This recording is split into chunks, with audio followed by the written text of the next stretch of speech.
The jinn have a very unique power, which is truly bizarre, and physicists who are Muslims should really marvel at this. From the story of Sulaiman and Sheba, and that is the power to transform matter into energy and back into matter again. And that's something that we are trying to figure out how to do.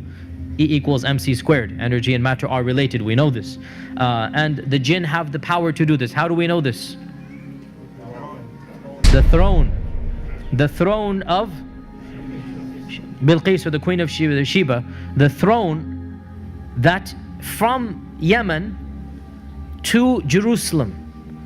قال عفريت من الجن. Now, jinns, there are many levels, and ifrit are the most evil and the most powerful. Ifrit are what Western literature calls demons of the jinn. These are the worst of the worst. So the ifrit said, I can bring you the throne before you even stand up. Which makes total sense, physically speaking, from physics I mean. If the jinn can go and come back at the speed of light, and this one jinn is so powerful. Now again, this is my 2 cents. It is as if Allah is saying this is the max that any jinn can possibly do. Because Sulaiman had control over all the jinns. And one of them said, just one, which means the rest, they don't have that power, right?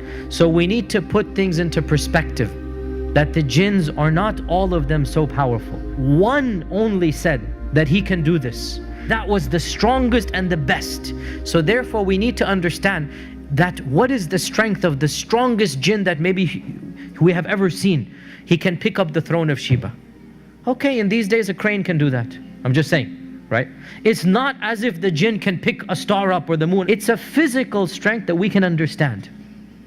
And what was supernatural for us was what?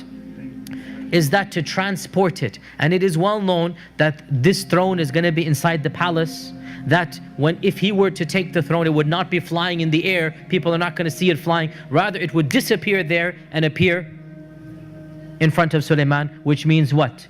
E equals mc squared here, right? Einstein was probably right in this regard. And this is what we believe, if we believe in the story, that it is possible somehow the jinn have the power to take matter, transform it to energy, take it all the way back and then reproduce it, right? And by the way, this is something that is well known, mutawatir, from the stories and whatnot, that it is possible for a magician to just produce an item that was lost, literally, and he goes, here it is, right? So what are some of the physical characteristics of the jinn? What are the jinn made of?